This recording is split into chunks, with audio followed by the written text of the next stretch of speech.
Comme je le disais précédemment, selon une définition utilisée par les tenants de la théorie du genre, celui-ci serait un ensemble de faits sociaux. Mais certains d'entre eux le présentent plutôt comme un ressenti. Défini comme ça, ils l'appellent souvent au long l'identité de genre, mais parfois ils utilisent genre tout court pour parler de ce ressenti qui en fait n'a jamais, à ma connaissance, eu de définition vraiment substantielle. Ce serait le fait de se sentir homme, se sentir femme, ou se sentir ni l'un ni l'autre en ce qui concerne les personnes qui s'identifient comme non-binaires. Mais malgré toutes mes lectures et mes discussions sur le sujet depuis 5 ans, je n'ai encore trouvé aucun auteur, ni aucun conférencier, ni aucun interlocuteur qui explique ce que signifie se sentir femme ou se sentir homme. Alors, la définition que j'ai développée dans la partie précédente du cours est celle-ci. Ce sont deux définitions différentes. Une construction sociale et un ressenti, ce n'est pas la même chose. Mais ce n'est pas rare que les mêmes personnes passent d'un sens à l'autre comme si c'était la même chose. Et j'en profite pour faire une autre critique qui pourrait rejoindre aussi bien des conservateurs que des féministes universalistes. Il y a des tenants de la théorie du genre qui disent que puisque l'homme et la femme sont des constructions sociales, alors ce ne sont pas des réalités objectives, ce sont des concepts subjectifs, et il suffit donc de s'identifier subjectivement comme une femme pour en être une. Et même chose pour ce qui est d'être un homme ou d'être non-binaire, c'est-à-dire supposément ni homme ni femme. Mais je vous rappelle que le sens normal des mots homme et femme, c'est en fonction du sexe, et les personnes qui s'identifient comme non-binaires sont des hommes et des femmes au sens habituel de ces termes-là. Ils ont un sexe comme tout le monde. Mais bon, fin de la parenthèse. Écoutez, c'est faux de dire que si c'est culturel, si c'est une construction sociale, alors ça n'a pas d'existence objective.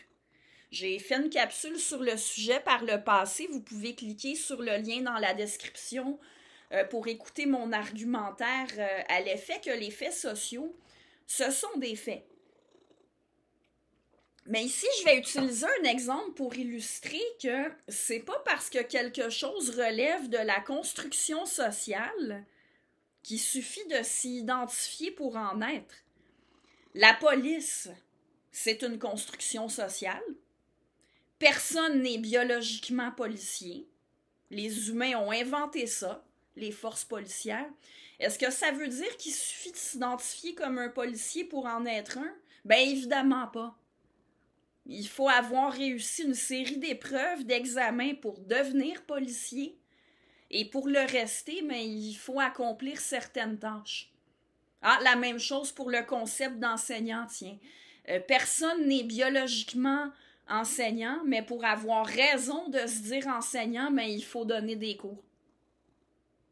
Alors, si on revient à la notion de genre, même si on acceptait qu'être une femme, c'est se conformer à des normes sociales, avoir un comportement que la société établit comme féminin, ben il ne suffirait pas de s'identifier comme une femme pour en être une. Il faudrait agir d'une certaine manière, exercer un métier féminin, porter des robes, se maquiller, etc. Et c'est justement là que les féministes universalistes sont très critiques de la théorie du genre, prétendent qu'être une femme, ça veut dire correspondre aux stéréotypes de la féminité. C'est insultant pour les femmes. Ça implique que beaucoup de femmes ne sont pas des femmes parce qu'elles font des métiers non traditionnels, qu'elles ne se maquillent pas, etc. Et c'est un recul aussi pour les femmes. Et j'en viens justement à faire la différence entre le féminisme universaliste et la philosophie conservatrice par rapport à la théorie du genre. Je vous rappelle que je simplifie à des fins pédagogiques. Alors, les deux camps s'entendent sur au moins 3 choses qui les opposent aux tenants de la théorie du genre. Premièrement, le mot femme sert à désigner les femelles humaines et le mot homme sert à désigner les mâles humains, indépendamment du genre qu'ils adoptent. Deuxièmement, le sexe est non seulement réel, mais il est aussi important. Et c'est pour ça qu'on doit pouvoir continuer d'en parler et d'en tenir compte socialement. Les tenants de la théorie du genre voudraient qu'on organise la société en fonction du genre, qu'on interagisse en fonction du genre auquel les individus s'identifient, plutôt qu'en fonction de leur sexe. Et aussi bien les conservateurs que les féministes universalistes s'opposent à ça, parce qu'ils maintiennent que le sexe, ça compte. Troisièmement, les conservateurs et les féministes universalistes s'entendent pour reconnaître la différence théorique entre sexe et genre établie par la théorie du genre. Il y a des différences qui sont biologiques, mais il y en a aussi qui sont établies socialement. C'est à propos de ce troisième point qu'on retrouve une importante divergence entre la philosophie conservatrice et le féminisme universaliste. Les conservateurs reconnaissent qu'on établit socialement des différences entre le masculin et le féminin. Et ils considèrent que c'est très bien comme ça.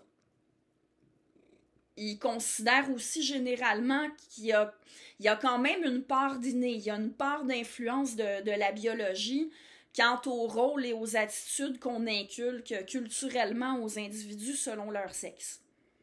Les féministes universalistes vont plutôt s'opposer à ce qu'on établisse socialement des différences entre les sexes. Elles considèrent qu'il s'agit de stéréotypes qui oppriment les individus et encore plus les femmes que les hommes. Alors, pour en revenir aux conservateurs, ils sont favorables aux normes de féminité et de masculinité, mais ils en demeurent pas moins, attention. Ils ne définissent pas l'homme et la femme selon les normes de genre. Ce n'est que les tenants de la théorie du genre qui font ça. Les conservateurs, ils définissent ces mots-là relativement au sexe. Quelqu'un de vraiment très conservateur, qui est rigide quant aux normes de genre, s'il a affaire à un homme aux manières féminines, ben il va tout au plus dire que cet homme-là n'agit pas comme il devrait. Il ne dira pas que ce n'est pas un homme, ni que c'est une femme. Et en fait, pensez-y, s'il concluait que la personne n'est pas un homme, il ne lui reprocherait pas de ne pas agir comme il conçoit qu'un homme doit agir. Mais bon, être conservateur, ça existe à divers degrés. Tous les conservateurs ne sont pas rigides avec les normes de féminité et masculinité non plus. Même un philosophe très conservateur comme l'États-Unien Ryan T. Anderson reconnaît que certaines filles ont des comportements peu typiques de leur sexe, agissent d'une manière semblable à celle des garçons, que certains garçons sont différents de la majorité des garçons, aiment des choses plus généralement appréciées par les filles, et il encourage à respecter ces enfants-là dans leurs particularités. Seulement, il maintient que ce n'est pas parce que certaines filles ou femmes sont différentes de la majorité des personnes de leur sexe, et la même chose pour certains garçons et certains hommes, que ça efface les faits généraux. Et ça ne veut pas dire non plus que les normes de masculinité et féminité ne sont pas bonnes.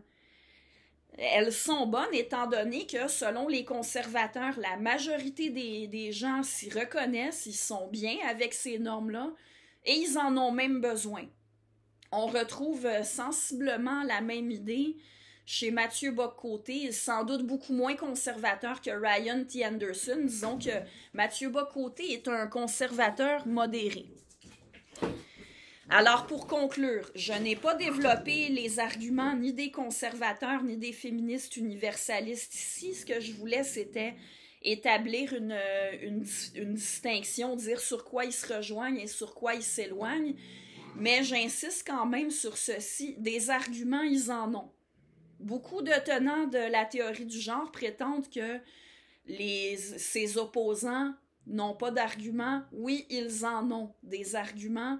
Je vous suggère quelques auteurs: Réa Jean, Mathieu Bock-Côté, Ryan T. Anderson, Megan Murphy, Ellen Joyce, Abigail Shrier, puis il y en a d'autres en passant. Des arguments, ils en ont. Et je réitère, pour finir, que je vous ai présenté deux camps, mais je répète que j'ai simplifié. Et c'est possible d'être d'accord avec certains points du féminisme universaliste et certains points de la philosophie conservatrice. Il y a des libéraux qui critiquent la théorie du genre, pas seulement des conservateurs. Alors bref, le sexe est binaire, mais les idées politiques, ça c'est pas binaire.